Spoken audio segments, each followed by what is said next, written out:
নমস্কার বন্ধুরা, নলেজ পাওয়ার ইউটিউব চ্যানেলে আপনাদের সকলকে স্বাগত জানাই। আমি সানি ঘোষ। এইমাত্র তোমাদের কিছুক্ষণ আগেই পিএসসি ক্লার্কশিপের ফার্স্ট শিফটের পরীক্ষা কিন্তু কমপ্লিট হয়েছে এবং এখানে তোমরা অনেকেই পরীক্ষা দিয়ে এসছো। তোমরা অবশ্যই কমেন্টের মাধ্যমে জানিও যেগুলো আমি বলছি সেগুলো ঠিক কিনা। এবং কোশ্চেন কিন্তু খুব যে টাফ বা খুব যে কঠিন নয়, মডারেট লেভেলের কোশ্চেন, ইজি টু মডারেট লেভেলের কোশ্চেন হয়েছে। আমরা এই শিফটে আলোচনা করবো মেনলি যে কোশ্চেন কেমন এসেছিলো এবং কোথা থেকে কোশ্চেন এসেছিলো এবং এর পরের পরীক্ষাগুলোতে কীরকমভাবে কোশ্চেন আসতে পারে। এবং আমরা একটা রাফলি কাট অফের আলোচনা করবো, যেটা খুবই ইম্পর্টেন্ট নয়, কিন্তু মোস্ট ইম্পর্টেন্ট হচ্ছে কি যে আমাদের কোশ্চেন কোথা থেকে এসেছিলো। তো আমরা যতটুকু জানতে পেরেছি যে জিকেতে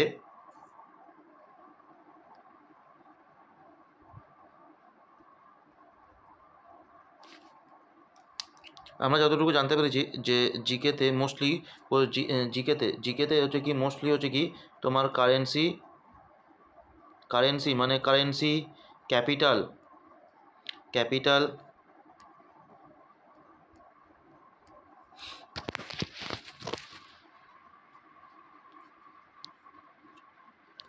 কারেন্সি ক্যাপিটাল, তারপরে হচ্ছে কি ন্যাশনাল পার্ক, বায়ো রিজার্ভার যেগুলো থাকে, বায়ো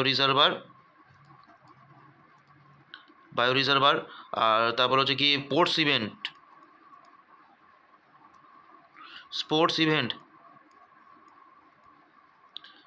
ইভেন্ট এর উপরে কিন্তু কোশ্চেন এসেছিলো।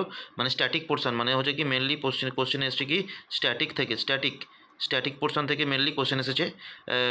এবং তাছাড়া হচ্ছে কি হিস্ট্রি, জিওগ্রাফি এবং এ থেকে দু একটা সাল এবং ভালো ভালো কিছু কোশ্চেন তোমার কিন্তু এসেছে। ইংলিশ থেকে আমি বলবো কি, ইংলিশ থেকে নর্মাল হচ্ছে কি ফ্রেজাল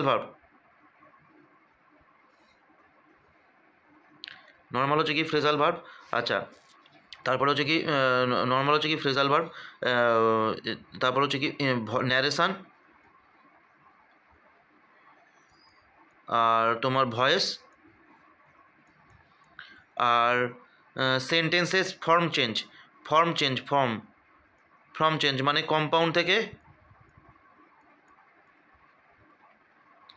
কম্পাউন্ড টু কমপ্লেক্স, এরকম একটা কোশ্চেন এসেছিলো। তো তোমরা যারা পরের শিফটে আছে, তোমরা যারা এই জিনিসগুলো রেডি করে রেখেছো, তারা কিন্তু অবশ্যই এই জিনিসগুলোকে কিন্তু করবে, ঠিক আছে? এই জিনিসগুলোকে কিন্তু তোমরা কিন্তু দেখতে থাকবে। নেক্সট হচ্ছে কি আমাদের হচ্ছে কি ম্যাথে আমাদেরকে একটা জিনিস দেখতে হবে। ম্যাথ কিন্তু ইজি ম্যাথ এসেছিলো। তোমরা কিন্তু সবাই এখানে পড়বে। এবার আমি তোমাদেরকে একটা কথা বলবো কি, আমরা এখানে কাট অফ নিয়ে আলোচনা না করে আমরা এখন চেষ্টা করি যে গুড অ্যাটেম্প্ট কী হতে পারে। গুড অ্যাটেম্প্ট যেরকম আমরা কোশ্চেন আমরা দেখেছি, তার মানে কি আমরা যদি বলি জিকেতে যদি কেউ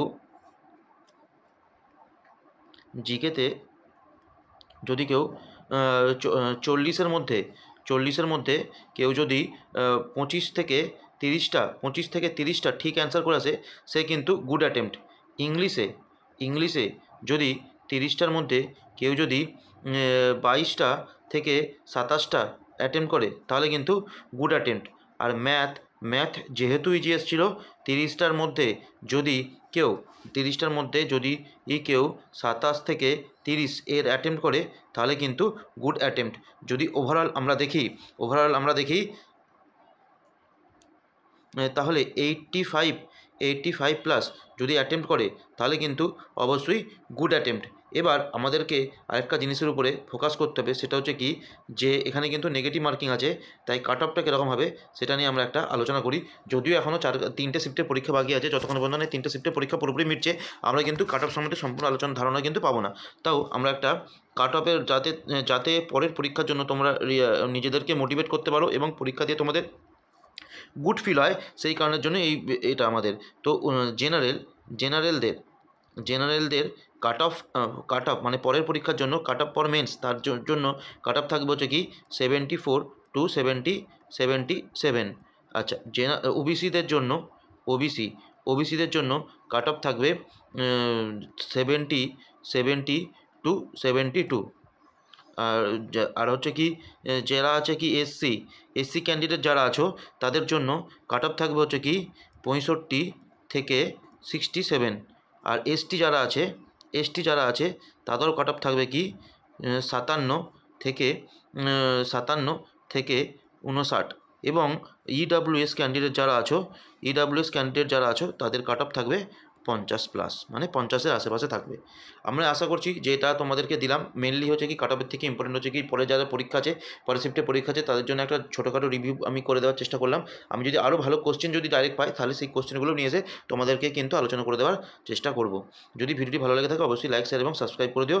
এবং যারা এর পরীক্ষা দিয়েছো তারা কিন্তু কমেন্টে কোশ্চেনগুলোকে দাও, তাহলে অন্য স্টুডেন্টদের কিন্তু হেল্প হবে। এইভাবেই আমাদের কিন্তু একে অপরকে হেল্প করতে হবে।